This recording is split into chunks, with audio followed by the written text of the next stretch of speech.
Un magazine, 3 livres et un manga. C'est parti pour un nouvel update lecture.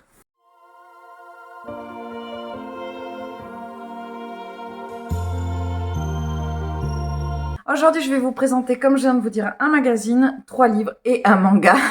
Je vais commencer tout de suite par le magazine. J'ai terminé la 7e obsession, le hors-série numéro 10 autour de Buffy contre les vampires, que j'avais commencé il y a quelques temps déjà.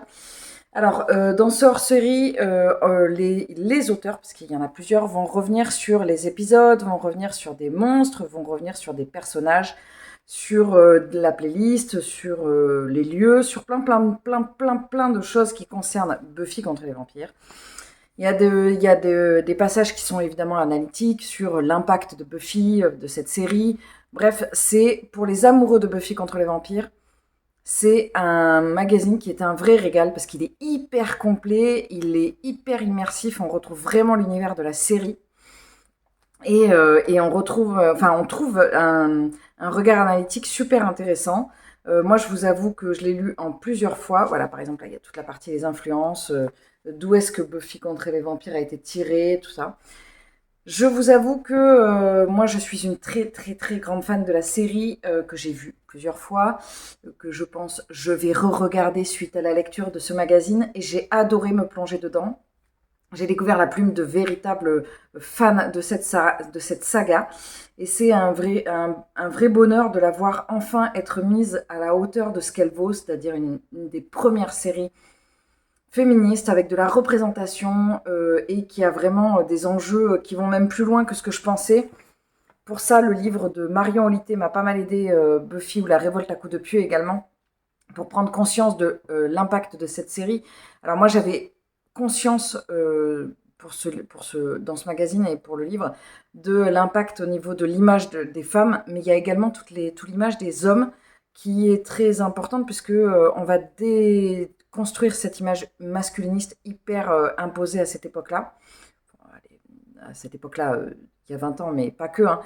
Si vous ne connaissez pas la série Buffy contre les vampires, je sais pas ce que vous attendez parce que vraiment c'est trop bien. Je vais continuer ensuite avec un petit manga que j'ai reçu en service presse de la part de la maison d'édition Komiku Édition que je remercie. Le guérisseur de l'ombre de Ten Yuneshi, Sakaku Ishikawa et Daburyu. Daburyu. Dans ce livre, on va suivre, dans ce manga, on va suivre un personnage qui s'appelle Zeno, qui au début de notre manga a été rejeté par la banque pour laquelle il travaillait. Il est guérisseur. Ils ont chacun un rôle bien défini dans le groupe. Et il va se retrouver tout seul et il va récupérer, en fait, il va défendre une esclave qui a été tuée d'ailleurs, je crois, ou qui est pas loin de la mort.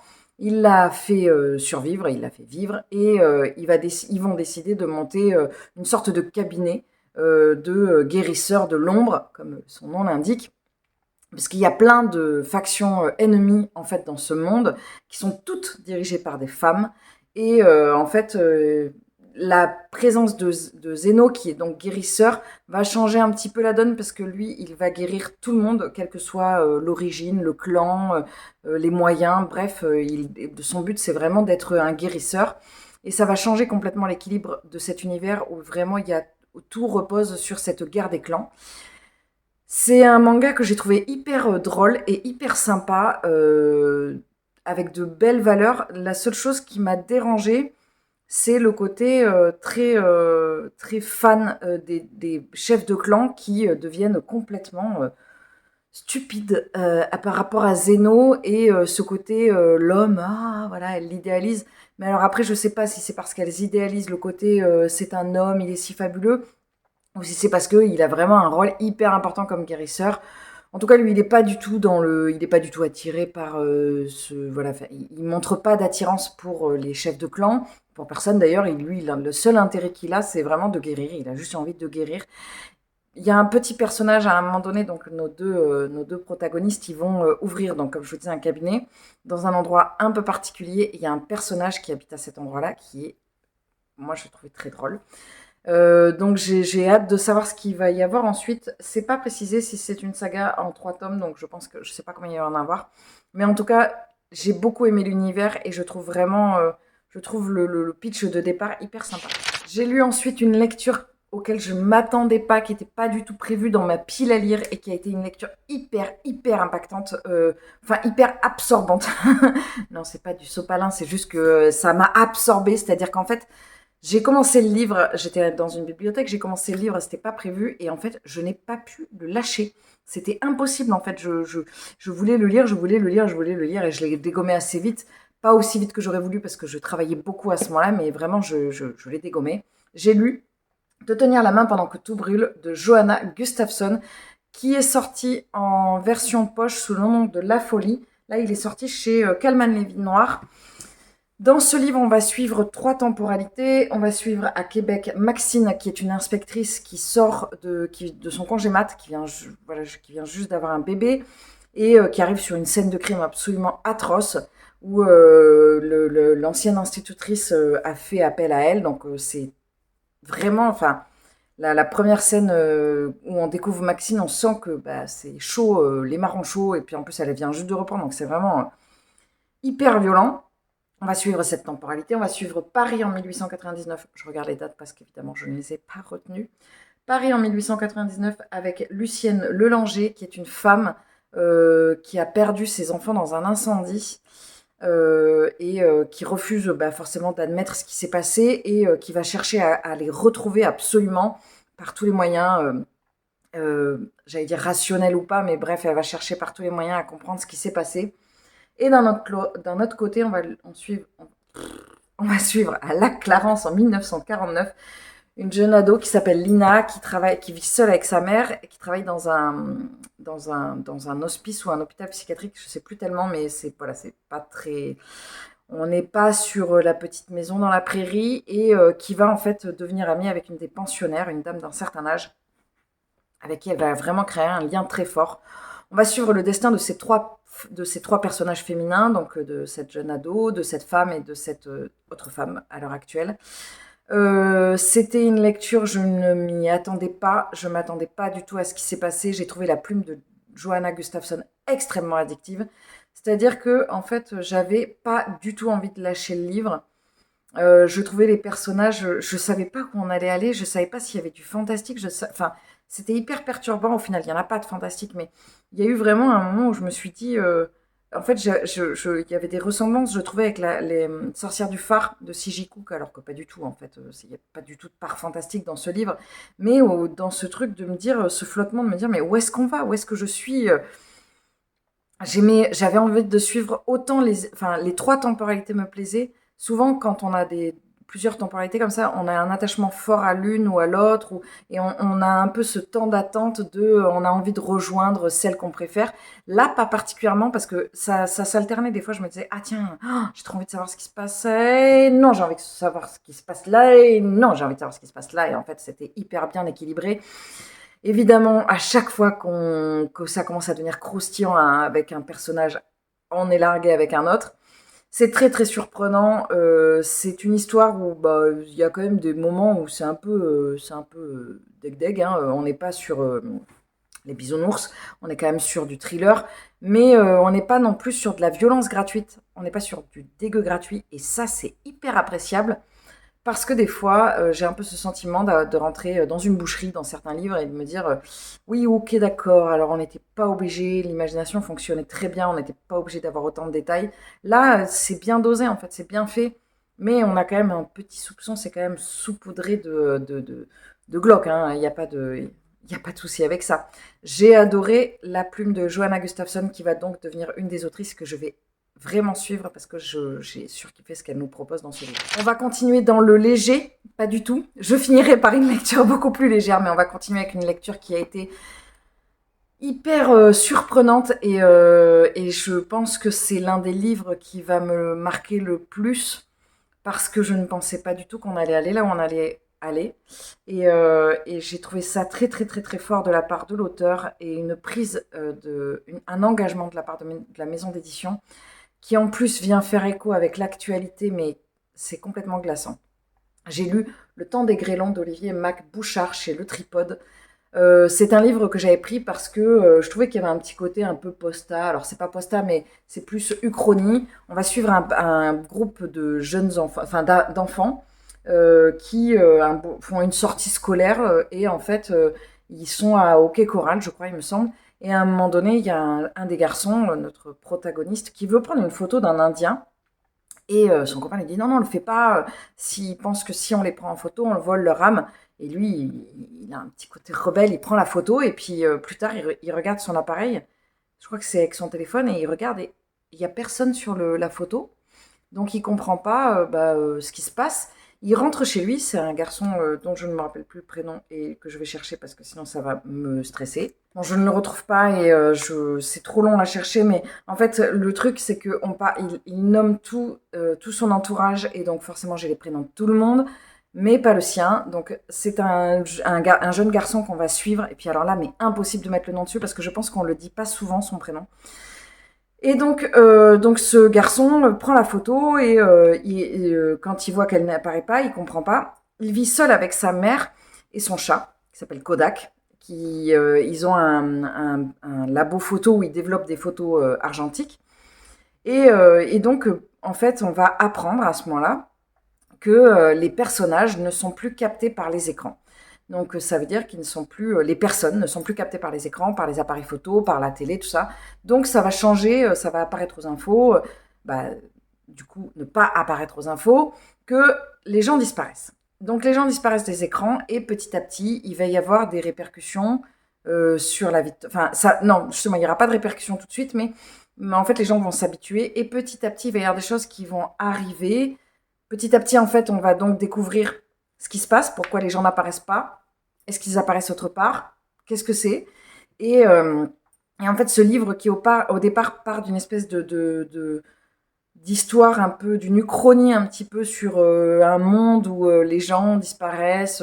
Je pense qu'on est un peu style, non, j'allais dire années 2000, mais non, parce qu'il y a encore il y a les appareils, il y a les téléphones.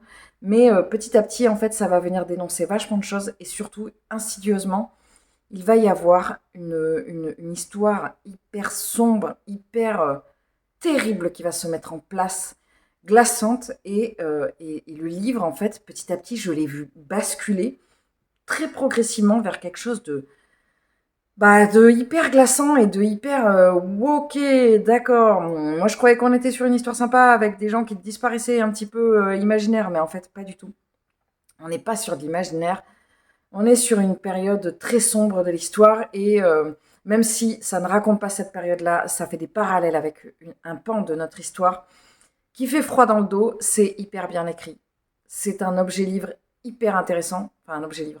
Ils disent qu'ils sont concepteurs d'OVNI, je crois, ou chez le Tripode ou quelque chose comme ça. Voilà, littérature, art, OVNI. Et je trouve que c'est ça. Et ce livre-là va rester gravé en moi parce que il m'a amené progressivement à prendre conscience d'un état de fait glaçant et de voir comment les choses progressivement peuvent se mettre en place alors qu'on ne les voit pas venir. Et en fait, comment l'horreur peut se mettre en place sans que personne ne réagisse, sans que personne ne voit rien, justement parce que ça se fait par toutes petites touches. C'est là, on ne le voit pas, et en fait, petit à petit, comme ça se met en place. Et à un moment donné, on se retourne et on est là, ah oui, mais en fait, c'est absolument atroce là où on est arrivé. Mais on ne l'a pas vu venir parce que c'était à coup de toutes petites pierres. Je ne peux que vous encourager à lire ce livre. On l'a lu en lecture commune avec Barbara. Je ne peux que vous encourager à lire ce livre. En lisant ce livre, vous comprendrez pourquoi ce livre fait écho chez moi, enfin, pourquoi ce livre fait écho à l'actualité et est nécessaire de lire parce que il faut le lire. Je vais terminer cette update lecture avec une lecture un petit peu plus légère. Je savais que le temps des grêlons allait être très compliqué à analyser, que j'allais certainement pas avoir les bons mots, que je n'allais certainement pas en parler correctement, mais que il fallait que je vous en parle parce que c'était trop dur. Enfin, c'était trop bouleversant.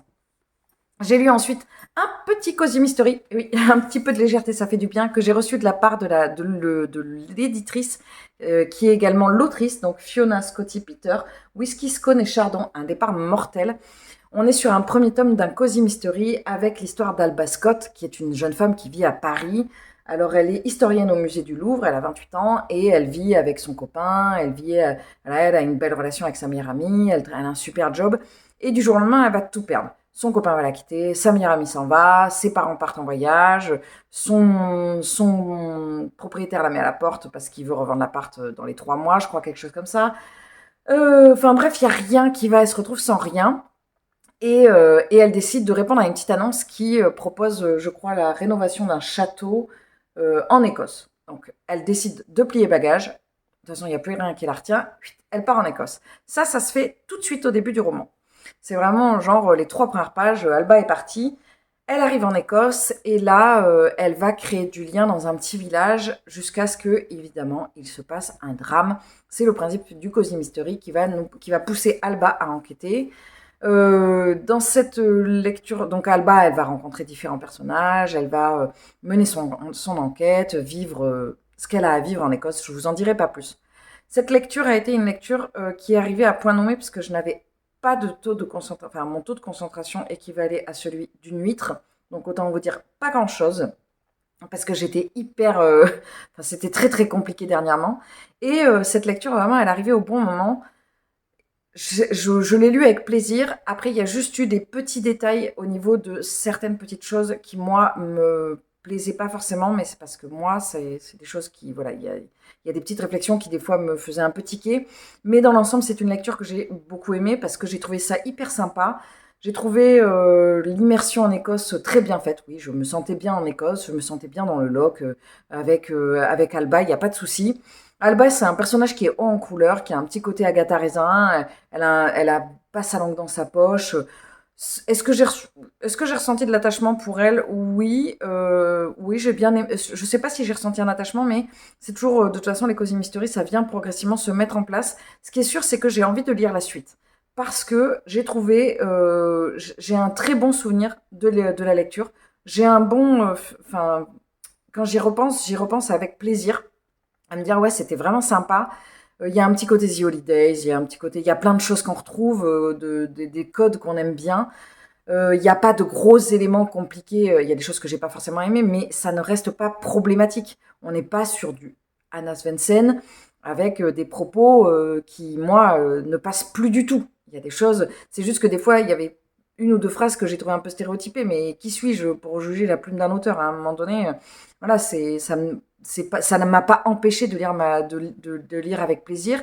Et surtout, ce qui est marrant, c'est que je le lisais et à un moment donné, je devais passer à une autre lecture et j'ai pas eu envie. Je me suis dit, bah non, j'ai envie de continuer en fait. Donc c'est quand même plutôt bon signe et clairement, je lirai la suite. Je crois que le tome 2 est en train de sortir. Je sais pas si l'autrice n'est pas en train de préparer le tome 3. Je la remercie encore infiniment. C'est de la maison d'édition, pardon, je vous ai pas précisé, Cottage Home, parce que c'est une toute petite maison d'édition et un envoi comme ceci, ça n'est pas rien. Donc je tiens à remercier particulièrement Fiona, Scotty Peter de m'avoir fait confiance et de m'avoir envoyé cet ouvrage. Voilà, je vais m'arrêter là pour cette update lecture qui, comme vous voyez, était hyper diverses et variées comme d'habitude. On a quand même des lectures. Là, sur ces 3 lectures-là, je pense que je suis... D'ailleurs, on est sur 3 couvertures très colorées. On est sur 3 lectures qui sont très, très, très différentes, qui ont eu un impact toutes différent et hyper intéressant. J'adore pouvoir passer d'une lecture comme ça à une autre. Là, c'est marrant parce que je marche vraiment par 3 en ce moment. Je suis en train de lire 3 pavés. Là, j'ai lu tous ces 3-là. Bref. Je vous présenterai la suite de mes lectures, j'espère très prochainement. En tout cas, je me régale. J'espère que cette update lecture vous aura plu. Comme d'habitude, n'hésitez pas à me mettre en emoji le livre qui vous tenterait le plus. Vous pouvez également me mettre le livre que vous êtes en train de lire, mais là, c'est chaud patate. Hein. Dernièrement, il y a quelqu'un qui m'a mis des emojis pour sa lecture actuelle. J'avais pas compris. Donc, si vous me mettez un emoji pour votre lecture actuelle qui n'est pas dans l'update, vous me le précisez. Ma lecture actuelle, qui n'est pas dans l'update, ou alors hors update, comme ça, parce que sinon je suis là, je ne comprends pas. Voilà, j'espère que cette update vous aura plu. Il ne me reste plus qu'à vous souhaiter une très bonne journée, une très bonne semaine, un très bon mois, une très bonne année. Évidemment, je vous dis à très vite dans une prochaine vidéo. Salut!